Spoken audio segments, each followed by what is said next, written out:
మొదలుపెట్టి టెండర్లు పిలిచింది తప్పితే నిజంగా హరీష్ రావు గారు 120 టీఎంసీ వాటర్ అష్యూర్ వాటర్ ఉందా? 45 టీఎంసీ అన్న 45 డేస్లో 2 టీఎంసీ అని చెప్పి డిజైన్ చేసిర్రు, పంప్ హౌజులు కట్టిర్రు, వేల కోట్ల రూపాయలు కాంట్రాక్టర్లకు ఇచ్చిండ్రు.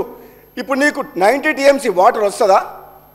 ఇప్పుడు మళ్ళీ 45 టీఎంసీ అని చెప్పి మనకు ఉత్తమ్ కుమార్ రెడ్డి గారు చెప్తున్నారు. అది కూడా మీడియం ఇరిగేషన్కి గతంలో అలాట్ చేసిన కృష్ణా వాటర్ ట్రిబ్యునల్లో అలాట్ చేసిన వాటర్ని మనం తీసుకుంటే పాలమూరు రంగారెడ్డికి ఈ విధంగా చెప్పుకుంటే పోతే అధ్యక్ష, వీళ్ళు చేసిన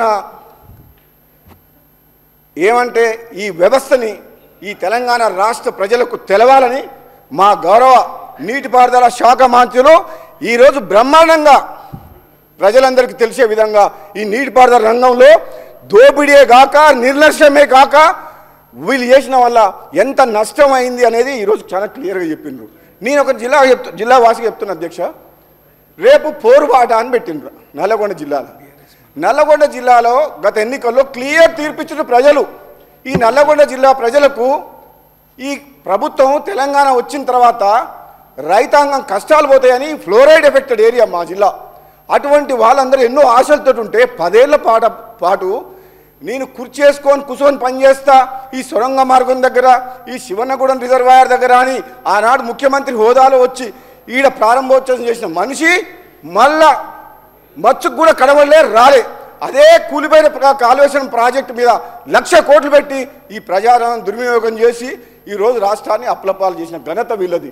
మరి ఇటువంటి వాళ్ళు ఈరోజు మా ప్రభుత్వం వచ్చిన తర్వాత వీళ్ళు చేసిన తప్పులు సరిదిద్దే కార్యక్రమంలో ఈరోజు మన బట్టి విక్రమార్క గారు చెప్పిండ్రు, మీరు చేసిన తప్పుల్ని మేము మోస్తున్నాం, ఈ తెలంగాణ ప్రజలకు సమాధానం చెప్పాలి. మేము ఇప్పుడు ఈ ఆగమైన రాష్ట్రాన్ని గాడిలో పెట్టాల్సిన బాధ్యత మా మీద ఉంది.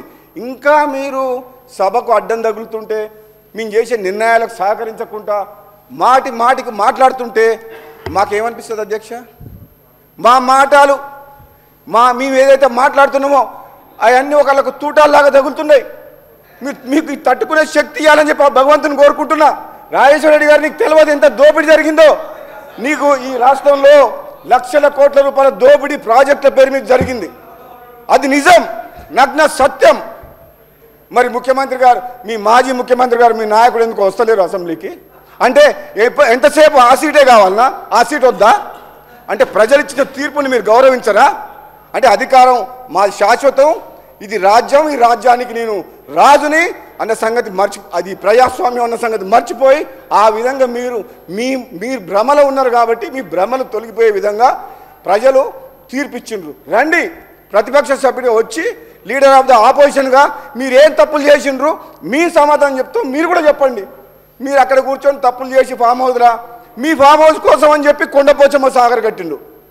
15 టీఎంసీ రిజర్వాయరు రింగ్ బండ్ అంటే చుట్టూ ఒక గంగాళంలో నీళ్లు పోసినట్టు